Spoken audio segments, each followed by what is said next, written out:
opportunity and like source and what you stand to gain from open source. I don't want to like dive deep. I'm supposed to like explain what open source is about, but I'll leave our speaker to explain all that. So in a few seconds, Tobiloba will come to will begin to speak about open source and career opportunities. So I hope that you guys are here with you, like your pen and paper, and like you're jotting things down, because every point you get here is going to be so invaluable. So I would like to introduce our speaker for today, Mr. Tobiloba, to take the floor. Thank you.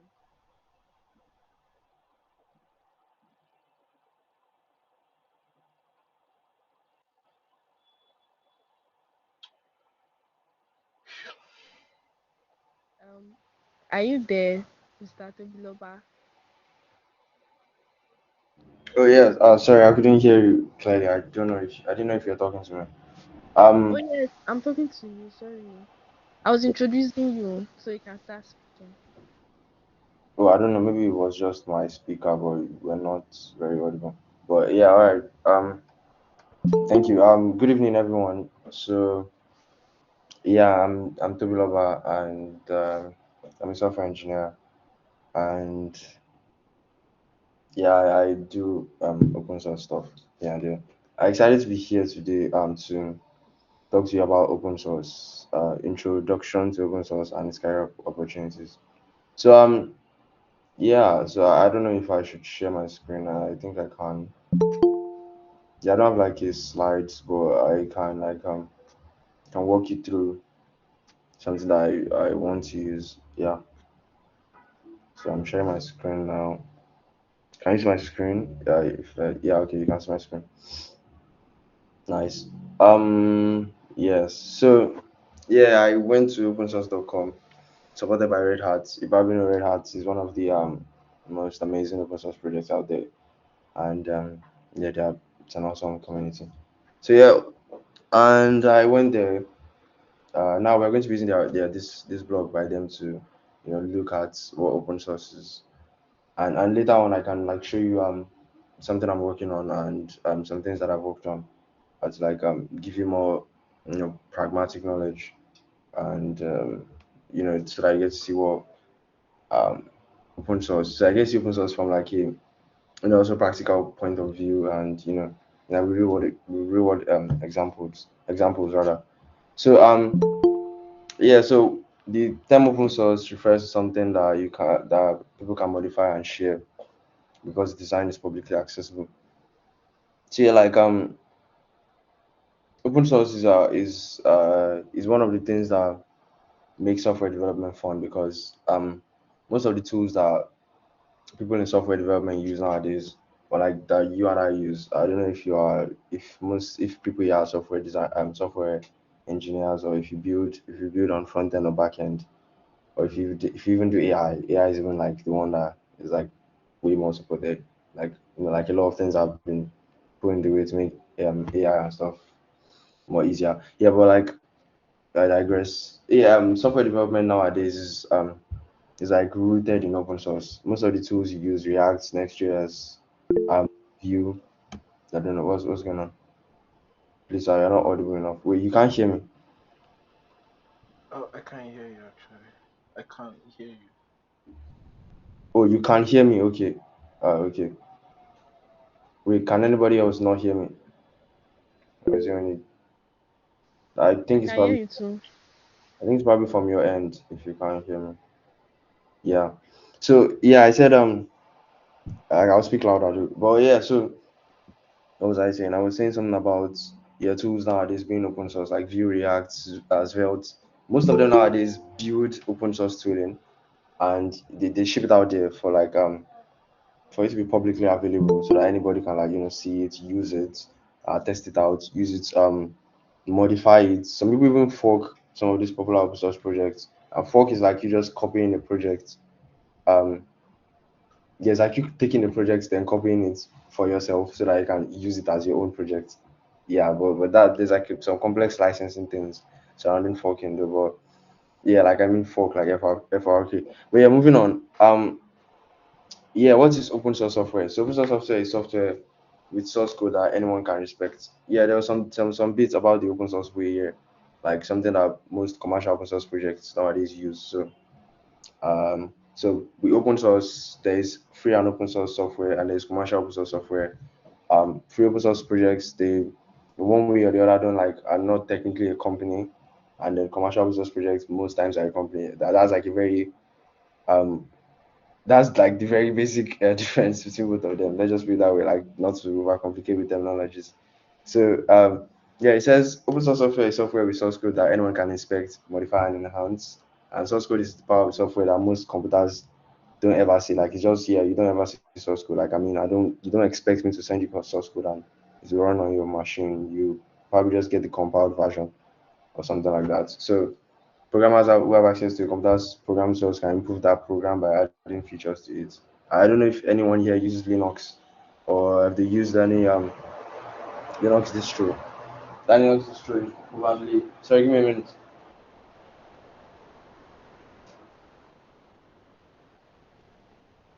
Yeah, that Linux distro is probably open source and yeah, you have it running on your computer or your PC or something.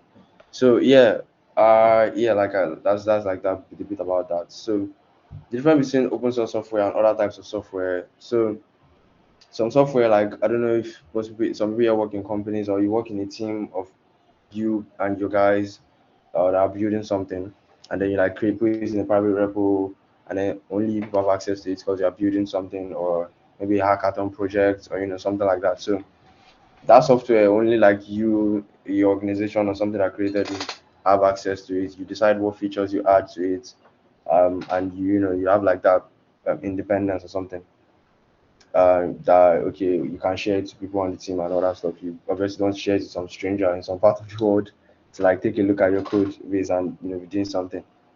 But with open source it's different. Like the authors of the code base, they make the code available to everybody, and you can copy it, learn from it, read the code just to see coding paradigms or patterns or something, just to kind of learn some stuff.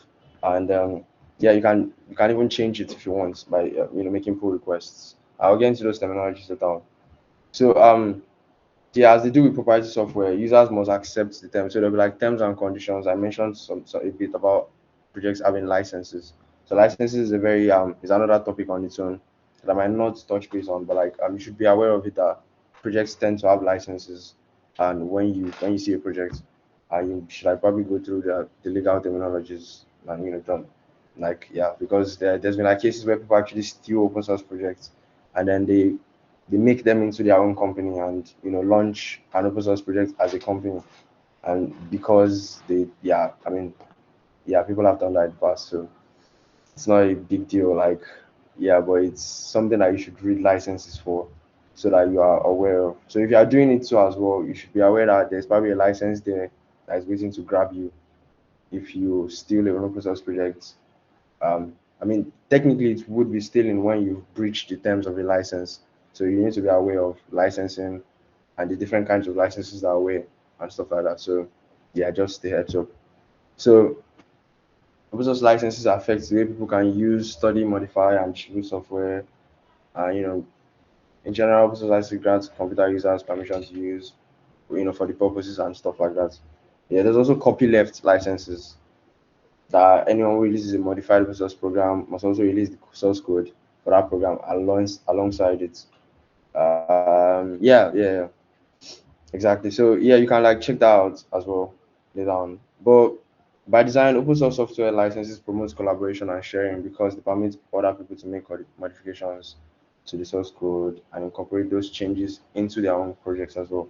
Because you contribute to an open source project that you actually use, it doesn't only benefit you, it also benefits other people that are using that project as well. So yeah, like it's a very fun thing, to see something. Yeah, I mean, at that point in time when you maybe work on something and then it gets merged in another such project, it's a very great feeling to see that you use it and other tons of other people, or even up to millions of other people get to use the same thing.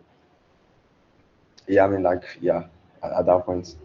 So is open source software only important to computer programmers? No, open source software is not just for people that write code rather, or work in tech even. Yeah, because nowadays there are like things like Linux, the Apache web server stuff. I don't know if backend people will know this, for deploying and stuff like that. Like I don't know Apache. I think it's like a, yeah, environment thing for like deploying. Yeah, so every time computer users view web pages, check emails, and stuff like that, there's like a global network of computers using open source software to route and transmit their data to local devices and stuff. So yeah, some parts of the internet even like built on some open source things here and there. So yeah, so some people call cloud computing. Yeah, we're going to skip all that. So yeah, why do people prefer using open source software? People prefer using open source software to proprietary software like that was the one I talked about. Only a certain people having access to, which is like yeah, it's the official term is proprietary software, and for a number of reasons, including control. You have you have many people prefer open source software because they have more control over that kind of software. You can examine the code as it's coming in to ensure that it's not doing anything they don't want to do. Most open source projects tend to have like a roadmap thing. So I mean, if it's like with anything in life here, you have like a plan for something. If somebody's bringing something else that doesn't fit into that plan, you can respectfully decline, or yeah, or you can just like tell the person that yeah, I mean I think that's the only way. Just respectfully decline, or be like yeah, we don't support this at this time, or we don't want this at this time, or something. See, most open source projects tend to have roadmaps, and when you bring in issues or PRs that to tell them that okay, you want this to happen, and you think this should happen or something like that, it might not be part of their plan. So yeah, sorry or not sorry, that they might have to turn that away. So yeah, you should probably check that as well because some of them make their roadmaps. Source. Other people like open source software because it helps them become better programmers, and I can testify to this because working in open source has helped me to increase my front end skills in ways that that was and I got to like very crazy things, you know, front end wise, Next.js, React, and stuff like that. So yeah, I got to have I'm going to work with like so many technologies and learn so many different patterns. Reading other people's code, which um, which in turn would help you improve, and uh, you also have to. It also gives you the opportunity to converse with that person and be like, okay, why was this done? Could you explain stuff like that here and there? And you know, yeah, that helps a lot. So, and some of these things you probably it sticks to you that even when you start working for companies, you just like carry over those things, and it just becomes a part of you. That yeah that thing just becomes a part of you. Let me put it that way. So security. Some people prefer open source software because they consider it more secure and stable than proprietary software. Hmm. Because anyone can view open source and modify open source software. Some might spot and connect correct errors, yeah, or omissions. I mean, there's always that thing that is either inefficient or not performant enough or not good enough or it could be made better that somebody would always spot out. That is literally the only one of the reasons issues in open source projects exist. Yeah. So because so many programmers, I know I probably said programmers a lot, like 200 times now so far, but like you should be aware and put this in your mind that open source is not just for people that write code. So yeah, like be aware of that. So yeah, it could be programmer can work on a piece of software that asking for permission because okay, and because so many programmers work on a piece of software asking for permission from original authors, they can fix updates, yeah, and updates open source software more quickly than they can proprietary software. Yeah, this is a very controversial point, but I'm not sure if I agree with all. But yeah, it's a very valid point too. So yeah, it's controversial but valid. Yeah, stability. So many users prefer open source software to provide software for important long-term projects because programmers publicly distribute the source code for open source software, and users relying on that can make sure that the tools don't disappear. Some people do things like sponsoring open source projects to make sure that they stay in use. They pay like money, like tons of money even to some open source projects to make sure that that they use in companies to make sure that these companies that these projects stay active because if the project goes out, there's probably a very critical part of your company that depends on the project, and you wouldn't want that just fade out completely. And you lose customers, you lose money and stuff like that. So some open source projects get stability because there are people that actually use them, and it solves problems for them. So open source software often inspires community. Yeah, there's always like communities like the very the most interesting part I would say for me with open source projects is that there's like this fandom that always like is behind an open source project, or people that are so bonkers about the project that they like worship it. I don't know, maybe that's too extreme, but like they're like, okay, I identify as this, like it's like with like football clubs and stuff. Yeah, that's that's the way I would put it and stuff like that. So don't open source doesn't open source just mean something is free of charge? No, open source, yes. In some cases, it could mean that, but like open source software programmers can also charge money for open source software they create, or to which they contribute. Yeah, but in some cases, because an open source license might require them to release their software and sell, and when they sell their software to others, some programmers might find that charging users money for software services and support rather than software itself is more lucrative. So the open source project run this thing where if you are using the tech and maybe you have issues or you want to customize it for your company, um, they can make money off of doing that, for you and stuff like that. Yeah, like I've seen. I mean, some projects do that, like just work for a specific company, and they get paid for that. And apart from the public one that everybody uses, because some companies are very would I say careful about just using the free version of something when they can reach out to the team or something and be like, can you make this work for us, and what are your payments plans and stuff like that to ensure that we get this working for us, for the company. So yeah, while some open source software may be free of charge, skill in programming and troubleshooting open source software can be quite valuable. Yeah.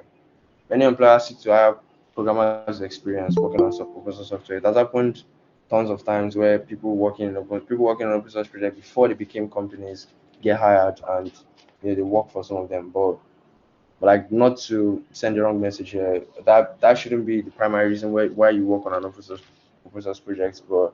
But yeah, like it's happened quite a number of times in this space. So yeah, like yeah, that these parts are irrelevant for now. So yeah, I think that's the end of my presentation for now. But and I would go on to like delving more into some of the practical things that I got planned. So yeah, the thing with open source projects that I've gotten to be fascinated by is that um there's always, like I mentioned, there's always like a plan for them. Most of such projects solve a problem, and there's always a like couple of people behind it working on it to ensure that it succeeds. Oh, I share this stuff instead. Yeah, there's always a ton of people behind it ensuring that it succeeds, it gets onto the other side, people get using it, people start using it, issues are being responded to, um and when people want to contribute, that is people like you and I, that want to contribute and drop our bit of it or help out, we also get that opportunity to do so as well. So I think this is a segue. It's a good segue to like to say that I've been working on a couple of open source projects in the past yeah, like a year and a half now, and I've been working on business projects like from one to the other, and some of the things that I would say I've benefited from that are like career wise, I've been like opportunities like referrals, um for jobs, that is opportunities like getting to improve my skills as a person, and me also being able to mention these things in an interview, like for a normal job where I'll be like, oh yeah, I've gotten the opportunity to work with this and this. I mean, if you're a designer even, and you got to work with an open source project, it's something that you can actually talk about in an interview. Imagine, I don't know if you probably heard, if you probably know Perry. Perry is one of the GitHub experts. Yeah, sorry, it's not, is it experts? GitHub stars rather, that we have in Nigeria. And she mentioned how she got to working on was it Linux? I think it was Linux. Is that Ubuntu or something? and she got to like being onboarded in a project that was teaching kids something, an open source project kind of stuff that I was teaching kids. Is it maths or something like that? I can't remember. And she got to design the entire platform. Like she was designer basically on the projects that designed the entire platform for that, and like tons of people were using it from like all over the world, and it was crazy because um from that perspective, it shows that it's not only people that write code that are even needed in open source. I mean, open source is probably like 2% writing code.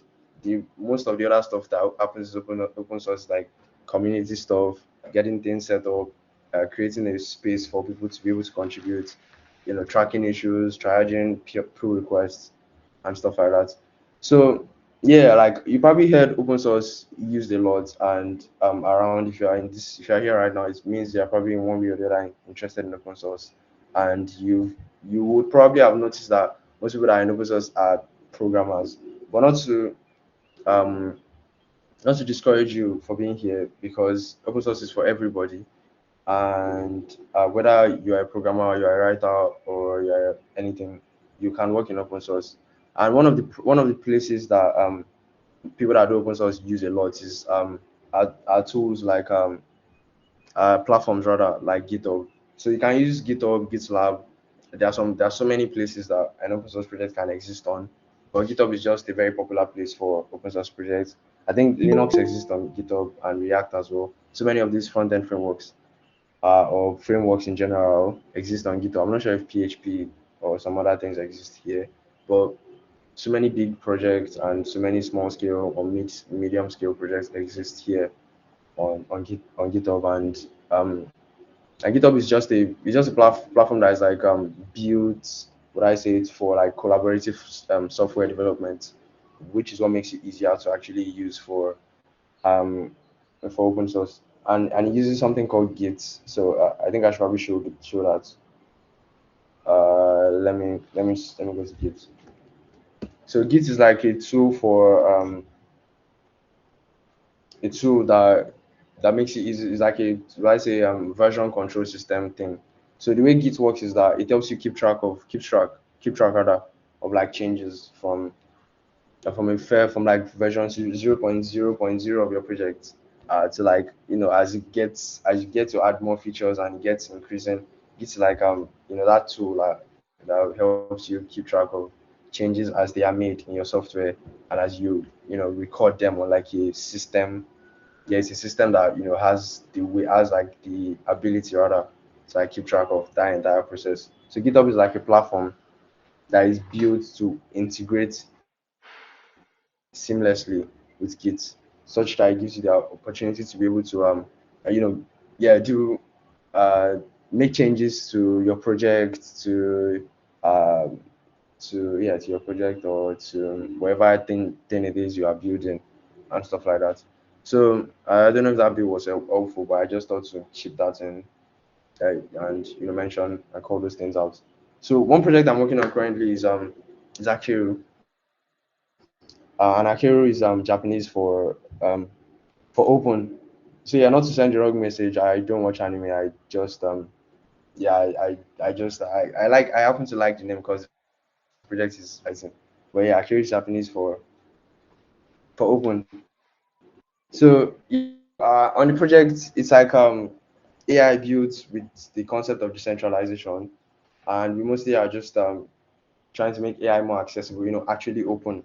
Like um yeah, OpenAI says they are open, but yeah, but yeah, we don't see their projects out there and stuff. But we are actually building open an alternative to something that at the moment we're working on, an alternative to OpenAI's Assistant API, and the Assistant API by OpenAI is something that gives you the ability to build your own AI stuff, and ship it out there to people rather, to be able to use, and yeah, built on top of current models or existing models by OpenAI.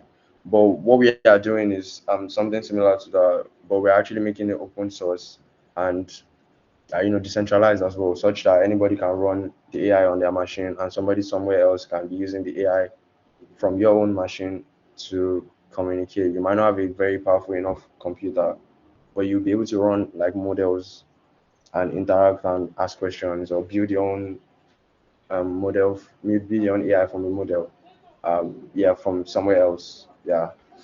Yeah, like, and then you get it working and just and deploy it. So yeah, that's one of the things that we're working on currently, and it's super exciting. But like a walk around of how an open source project looks like. So this is actually, it exists on something called GitHub. If you're not familiar with GitHub, I mentioned GitHub earlier. I think this will be recorded, so you probably play it, or you can just Google GitHub.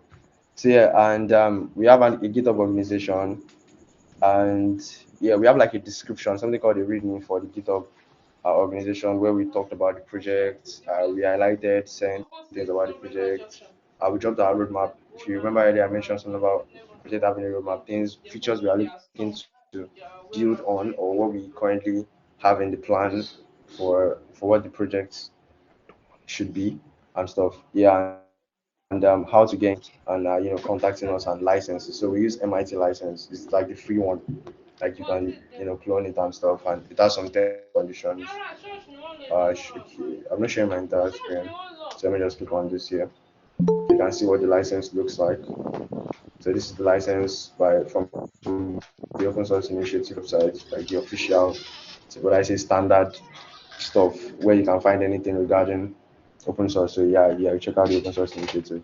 So they have like most of the standard things that you would need to be aware of for open source, stuff like that. So yeah, and you can see what an actual open source project looks like by checking out um let's check out the project and we'll do a walkthrough. I know this is supposed to be about open source and career opportunities, but I felt to show you like open source practically. Then we can talk about some of these other things as well. Somebody is asking a question. Yeah, you raised your hand. Do you have a question? Um, sorry, Just, that must be a bot. So just continue. I'll kick the person out. oh, was the link shared on Twitter? I think so. But like we quoted it with like the bit.ly. Oh yeah, okay. I'm not sure. If the link was shared on Twitter, probably like have, yeah, people coming in and stuff. So yeah, but yeah, let's continue. So yeah, Kyria is like an actual open source project that I've been working on for a while now with so many amazing people. You probably saw them here. There's like 6 or 7 of us on the project. Okay, I don't think all of them have joined the repo or made. Yeah, some people can. There's this thing on GitHub where you can decide whether or not to make your thing public in an organization. So you probably haven't accepted, but you see them here when we check out contributors. Yeah, it's like 6 of us that have contributed to the project, and yeah, in a standard open source project, you should see something called um, a README. Where is the README? So a README is always shown like down here. So so no matter who you are, if you're a programmer, a designer, or anything, if you go to check out an open source project, the first thing you should check out is the README. So you check out the README to understand what the project is about. And very good README. So if a README is shitty, it's not your fault. It's just the project's fault. But very good README should highlight details about the project and talk extensively about what the project is about, so that you see what to do and know where to go from there. And the readmes, and after checking out the readme and you feel like, oh, I would love to contribute, check out something called contributing.md, so the contribution guideline.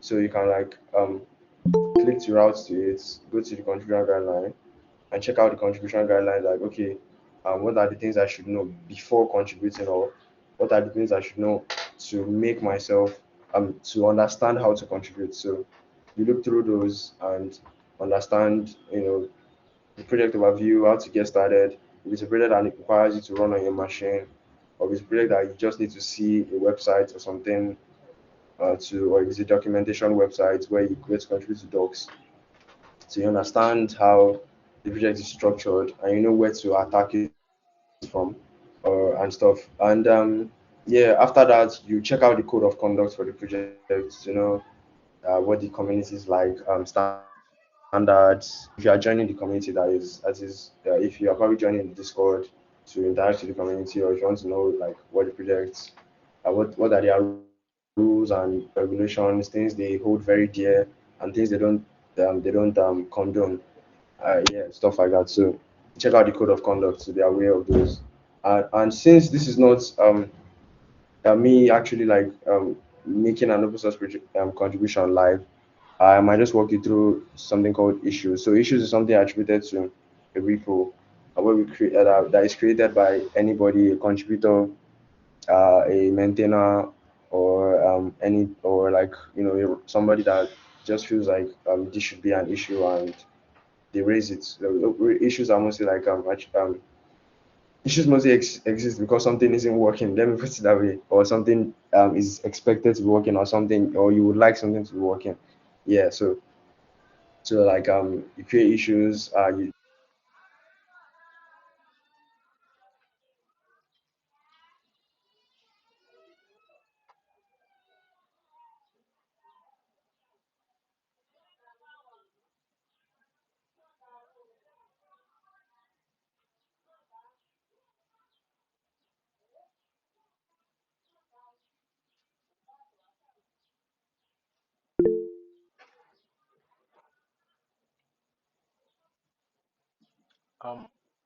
Um, Tobiloba, your mic is mute. Oh, my mic is muted. How about now? Yeah, yeah, it's been mute for about 1 minute. Oh, I didn't realize I was muted. I was talking. I didn't know I was muted. Okay, maybe I was muted. I'm not sure. Like, let me continue. Yes. So so yeah, um, what I was saying is that yeah, most open source projects tend to have a an issues tab where you can see issues and you know see what the project is, see what people on the project are working on, or things that are not working on, or things that you features that are requested by people to be added to the project. So you come to issues to check them out and be like and read about them, to know more about okay, what do they want here, and is it something I can pick up and work on, or just like, or it could just be cruise and vibes and you're just like reading, going through the issues on the project to see what's there. Yeah, this is a very smaller project, so you might not see as many issues here. I'm sure if you go to the React code base, you probably see over 1,000 issues also, or something like that. So yeah, pull requests also, they are not pull requests at the moment, but like pull requests are like um you've already made a change. Let me put it practically this way. You've already made a change and you're like, okay, yeah, I've made this change, following the contribution guideline, following the code of conduct, and I followed all the standards you guys requested to make the contribution. Now I'm making a contribution to make a change to the existing version of your project so that you get to add my own changes to your project. So yeah, that's what pull requests are. So yeah, you can probably check a project like Million JS or something to see what pull requests are like. If my internet is not waiting.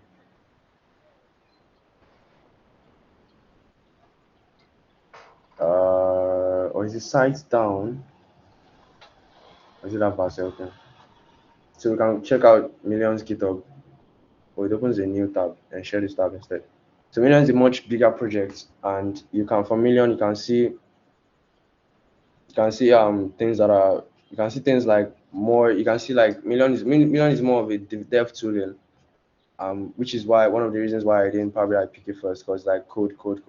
But at least you can get like the concept from looking at it and stuff. So you see, they have things like people that are using the project, and it's like a GitHub thing where you get to track. So you have issues open on the project, people asking for either fixes, people asking for information about something, and or people just talking about something not working for them, or things that they would like to be added. And you also see like pull requests um here about like features that we want to, or things that we would like to be changed in the code base or added to the code base and stuff like that. So yeah, this is one by Alexis, and you can see Yeah, you see all these things where it talks about you can check files changed to see changes that actually happened in a pull request. You can also learn from reviewing pull requests. So reviewing pull requests is technically a way to also contribute to open source. Creating an issue is also a way to create to contribute to open source. I don't know if you've seen like GitHub, you've seen like GitHub green squares that people always showcase and used to oppress people or something like that. But yeah, like you can get those squares by trying to go to, I don't know what's wrong with this internet. Yeah, you can get those green squares by just giving reviews on pull requests or just creating issues. I mean, like valid issues, just not just going to a project and just creating issues and saying, "Oh, I'm doing open source." Like valid issues can be valid. You can get green squares from just creating issues and stuff like that, or reviewing pull requests and things here and there. So yeah, and yeah, you can also make your GitHub profile also look cool and stuff. We are redoing, but yeah, I think for now I will stop there to like show you and yeah, and talking about like career opportunities because that's one of the topics for today. So kind of open source wise, I don't think I technically have a presentation here, but I can talk to you about some things that the open source brings to you if you work in open source. I mean, let me start. Working in open source does attract some things to you, and most of them are like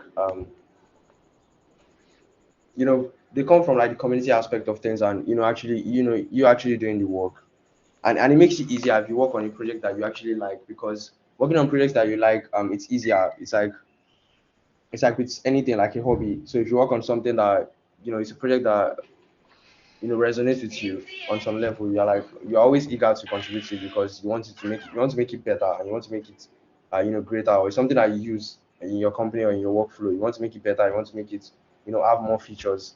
That motivation to work on it is already there.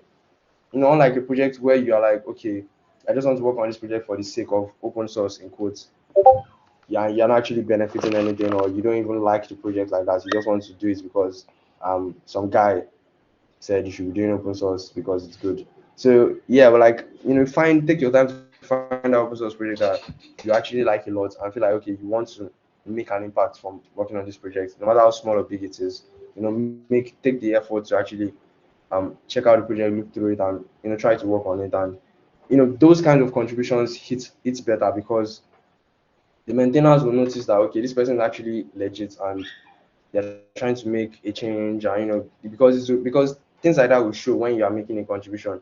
The kinds of contributions you make would be much more they'll make more sense, be more genuine, they'll be something that fits into the roadmap, they'll be something that the maintainers would consider and stuff like that. So unlike just spam open source contributions that are like yeah, I would love to contribute to this project and maybe change something in a README or you fix a typo. I mean, those are good contributions and they are valid contributions rather, not that I'm not saying those are bad. I'm just saying that in some way or the other, anybody can do those. But where you actually make a difference is in making contributions that um, matter to the project's roadmap or to what the project does as a thing. And it could not even just be you. It might not even be just be you writing code or you designing something for them. It could just be you going to the issues tab of a project and you've noticed something from using the project. It could be a website or it could be anything. And be like, okay, I think this could be better if it's front end. I think this padding could be better. I think change this image, or I think users have difficulty navigating this thing because of maybe language barriers or some things like that. Yeah, it could be anything really that you can suggest and and the maintenance could be like, oh, this is actually something that makes sense and we could consider doing this. So yeah, on that front, and you also like get career opportunities like I've said.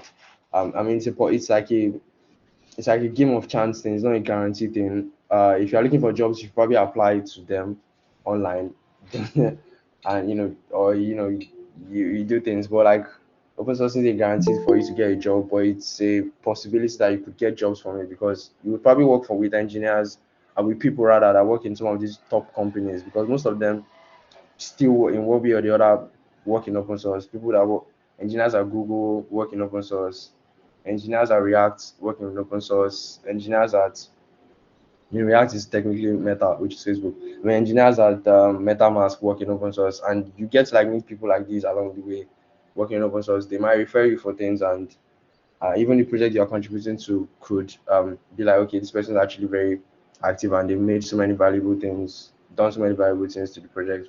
We should keep this person or bring this person up as part of core team or something like that. So yeah, those are some of the things that many some of the many things that could benefit from working in open source. And I don't know, I feel like this is a good point for me to stop talking because I probably have been talking for like, yeah, started like about 6, so maybe like 40 something minutes now. And yeah, thank you very much everyone for listening to my blabbering and yeah, my presentation. Thank you. Uh, if you have any questions, you can ask, or I don't know how John wants to do it. Yeah, thank you very much.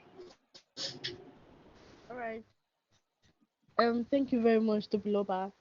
That was that was very like informative. And there are a few questions that people have asked. So I'm going to ask you some of the questions. I would ask you um one by one. The first question Yeah, is how yeah, can that thing is happening again. So I can't hear you. Like it's like your voice is coming and then it goes away. can you hear me better now? Yes, I can. Okay. Um the questions, how can beginners find open source projects to contribute to? Oh, nice. Yeah. So as a I can hear myself. Sorry. Yeah, thank you. So as a beginner, if you are looking to contribute to open source, I would say um I mean there are some very good resources out there you could probably use to find open source projects. Some of them are like a good first issue.dev. I can drop links in the comments. But some of these things are some of these ways are probably not very effective because they probably take you to like open source projects that a lot of people are already exist on. So as a beginner, it's probably like going to be like um a bit uncomfortable for you to get in because there's like with you being a beginner, there's probably hundreds of thousands of many other beginners out there, and somebody has probably sent them to good first issue.dev to check it out and also use it to make an open source contribution. So you have to be unique now because you cannot follow what everybody else has already done. So one surefire way to find open source projects is to join tech communities because the tech communities they probably have an open source project that they are working on, or somebody in that community has an open source project they are working on, and that way you get to be like, oh, can you tell me about open source projects? How do you contribute? Because that way you're speaking one on one with somebody that has actually worked on the open source project. You're not speaking with somebody that is linking you to an open source project that, hey, will take a link and check this out. You're speaking one on one with somebody that's probably contributed or maybe even the maintainer of the project. So it gives you the opportunity to like get the get first hand valid information regarding the project, and it makes your work more easier as a person beginning. So communities, I would say, is the way that really helps. Like join tech communities. You can ask around and be in the community. Tech communities are always very supportive. So you probably find out that they have an open source project that they are working on. It could be a website, it could be a backend thing, it could be a software as a service thing, it could be a dev tooling, it could be anything that they are working on, but it's open source. And no matter what you are, if you're different end, backend, there's probably something that you can pick up or community stuff that you can pick up doing working on open source. Open source doesn't necessarily mean that you are making a contribution on GitHub. You can manage community for a project and still be working in open source. So yeah, I would say that's my answer to your question. All right, thank you very much. Can you hear me clearly now? Yeah, loud and clear. All right. The second question is, as a beginner with a basic knowledge of JavaScript, can I join open source? Yes, with any level of any programming language you have or any level of any tech skill that you have, you can do open source. Yes, even people that not. Let me tell you a story of I think she manages docs for Astro now. I can't. I think her name is Sarah. Yeah, Sarah. Yeah, she's like the OG of documentation in front end. I mean, in dev tooling. Um, so she used to like be a teacher in like his high school somewhere in the US, and she started getting into tech and stuff. She wanted to like learn how to build websites, so she went to check out Astro. So using Astro a lot more, it got her to understand how the framework actually did work, and she started like being more involved in the community. I started helping people out in like with blogs and things out there, and things like, okay, I did this with Astro, check this out. People would come to the Discord and ask questions, and she would help them out and stuff here and there, because she still rose from the ranks being a beginner to getting more a deeper level, getting a deeper level of understanding of the project, and it helped her a lot because later on the Astro core team brought her on, and she's like the docs lead of Astro right now, the Astro framework. So and even I go to check out some of our work, like when I'm trying to do documentation stuff, I'll be like, well, how did Sarah do this? And get to learn some stuff from here and there from her. So like with any level of any tech skill that you have, you can get into open source, and you can like get to make an impact in one way or the other. Yeah, it starts from some level. I mean, you can't start making big open source projects. You can't just say I'm starting open source today and I'm going to React. I mean, it could happen to some people, but it's impossible. But but yeah, I mean, it's better to start from smaller open source projects, rise through the ranks to bigger one. I mean, in my own experience, it could be I could be wrong, but I just feel it's easier less intimidating, or a project that you already use. Yeah. All right, thank you very much. And we have two more questions.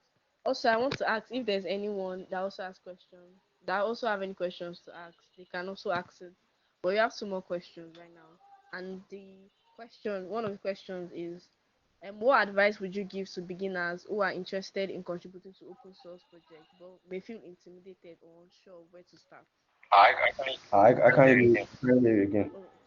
Let me increase my voice. The question is, what advice would you give to beginners who are interested in contributing to open source projects but may feel intimidated or unsure of where to start?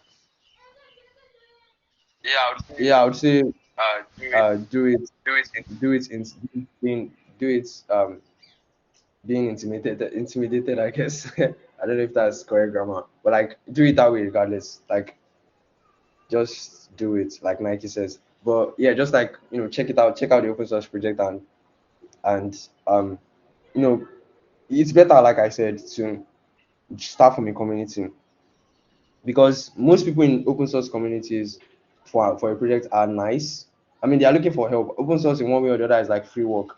So they are looking for people that will actually help them out, to handle some things. But it's free work because you're not getting paid for it. But it's in one way or the other, it's not free work because you probably benefit experience wise from it, because like I mean, for you, you are making something better, um and it's also improving your skills in one way or the other, but you're not getting paid for it. Yes, but you have to start from. I mean, it's like a thing that it's like a free internship, I would say. But you're not expected to be the best if you're an intern. I mean, nobody expects an intern to be the CTO of a company at from starting.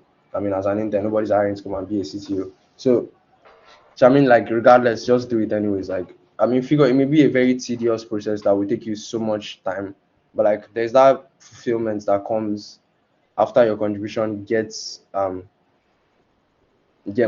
it to an open source project, and it's live and people are using it, or you get like that feedback from a maintainer, like, oh, could you review this, could you make this better. Constructive criticism is also part of like knowing how to handle feedback is also part of the process, because right off the bat they might not accept your contribution. So you don't have to feel sad for that. You just have to try to understand and the reason why it was rejected. I mean, ask questions, make your communication very clear. Don't speak like a Nigerian to them. I mean, Nigerians, we have this way of speaking that where we always imply stuff. So if you are speaking with other people from other parts of the world, they probably don't understand our colloquialism. So you have to like speak in a way You have to very communicate clearly, basically, and get the information you need to help yourself. Yeah. Okay. Thank you very much. And this is the last question. Can you hear me? Yes, loud and clear. Okay. The question is that you mentioned that you don't need only GitHub to contribute to open source. Can you explain better?